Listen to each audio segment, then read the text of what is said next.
Hello everyone, আমি সুপর্ণা আর আমার একটি নতুন দিনের নতুন ভিডিওতে তোমাদের সবাইকে ওয়েলকাম।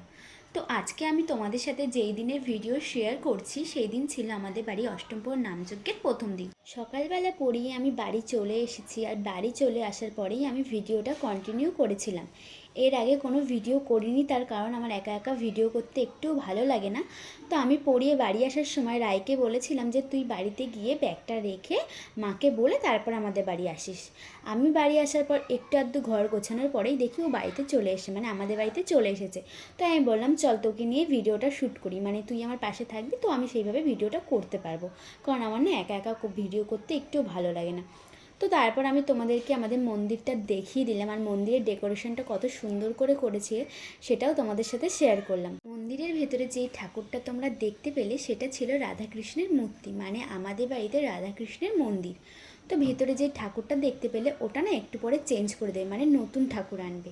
আর এই যে যেই জায়গাটা দেখতে পেলে এই জায়গাটায় না আমাদের বাড়ি এই অনুষ্ঠানের এই কয়দিন রান্না হবে। এটা ছিল আমাদের ঘরের সাইডে। আর যেহেতু আমরা শুনছিলাম খবরে যে তার পরের দিন মানে 25-26 তারিখের দিন ঝড় বৃষ্টি আসতে চলেছে, তো সেইভাবে আমাদের সব জিনিসপত্র না মানে একটু আবডাল আড়াল আবডাল করে রাখা হয়েছিল যাতে ঝড়ে কোনো প্রবলেম না হয়। তো তারপর আমি রায়কে নিয়ে একটু ছাদে গেলাম আর ছাদে গিয়ে যেখানে আমাদের মানে অনুষ্ঠানের কয়দিন খাওয়া দাওয়ার জায়গা করেছিল সেই জায়গাটা তোমাদেরকে দেখালাম। প্রথমেই তোমাদের ছাদের ওপরটা দেখিয়ে দিলাম। আর সেদিন থেকেই না খবরে শুনছিলাম যে ঝড় বৃষ্টি আসতে চলেছে, কিন্তু বুঝতেই পারিনি যে কতটা ঝড় বৃষ্টি হবে। আর আমাদের যে খাওয়ার জায়গাটা করেছিল সেই জায়গাটা না প্রচণ্ড মানে পুরোটাই বৃথা গেছে, কারণ এই জায়গাটায় বসে না খাওয়া হয়নি। প্রথম কথা, প্রথম দিন খুবই গরম ছিল আর তারপরের দিন থেকে ছিল সেটা কি সেটা তোমাদের সাথে পরে দেখাবো। তো এখন নিচে যাওয়া যাক, নিচে গিয়ে স্নান করার পালা।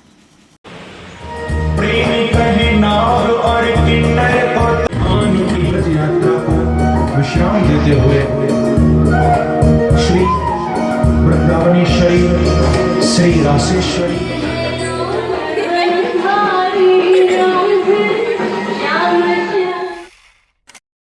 বুঝতেই পেরেছো যে আমরা এতক্ষণ আলতা পড়ছিলাম আর আমি না পাকামো করে আবার একটু হাতেও আলতা লাগিয়ে নিয়েছিলাম। তো দেখতে তো মন্দ লাগছিল না, বেশ সুন্দরই লাগছিল দেখতে। তো তোমরাই দেখে বলো কেমন লাগছে। এরপরে কিন্তু সিনেমাটিক শট আছে, সেটা দেখে কিন্তু অবশ্যই জানিও।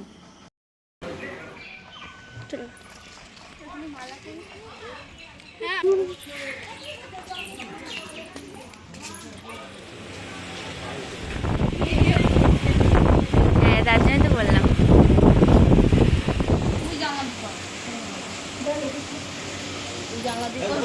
হবে না হবে না।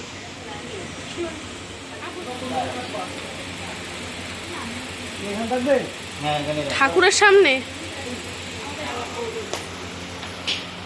তোকে দেখা যাচ্ছে না, অন্ধকার।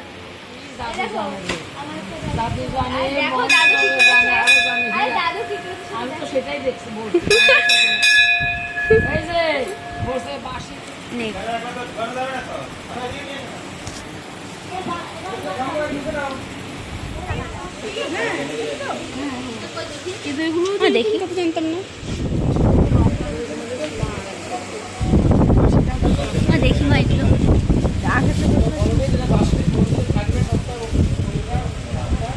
এই যে পুরোপুরি দেখা যাবে না একটু।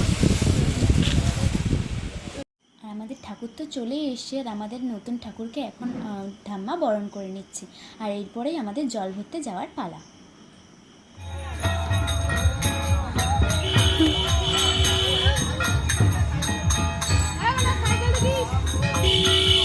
আমি একদম সাইডে।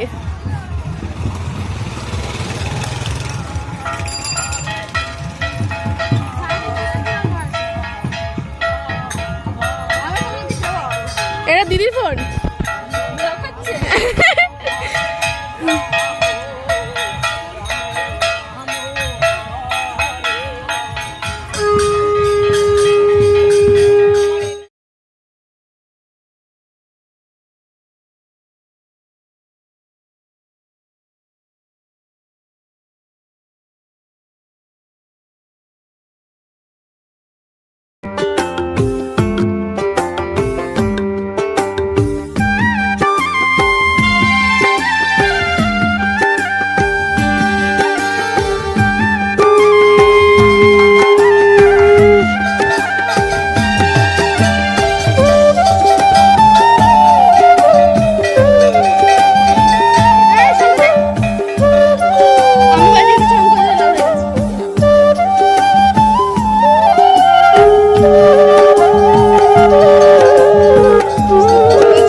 গেছে।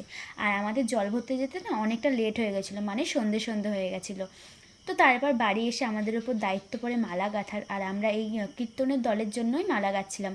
ঠাকুরের জন্য যেই মালাগুলো না, ওগুলো না ঠাকুরনগর থেকে কিনে নিয়ে আসা হয়েছিল রেডিমেড। তো আর যেগুলো লুজ ফুল আনা হয়ে গেছিলো সেইগুলোই আমরা ফুলে মালা গাঁথছিলাম। আর এরপরে ভিডিওগুলো তোমরা দেখতে থাকো। গীতায় কি বলেছে? শাস্ত্র অনুযায়ী কথা বলতে হবে, শাস্ত্র কথা শুনতে হবে। কি কথা? জয় রাধে। এখনই যাওয়া দরকার হয়ে পড়লো। তো এখন ভাগবত পাঠ শুরু হয়ে গেছে, আর ভাগবত পাঠ শেষ হওয়ার পরেই শুরু হবে অধিবাস নাম কীর্তন।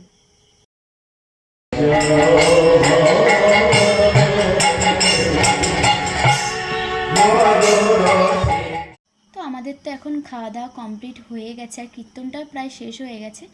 তো আজকের ভিডিওটা এই পর্যন্ত। ভালো লাগলে অবশ্যই কিন্তু একটা লাইক করে দিও। দেখা হবে পরের ভিডিওতে। Tata guys.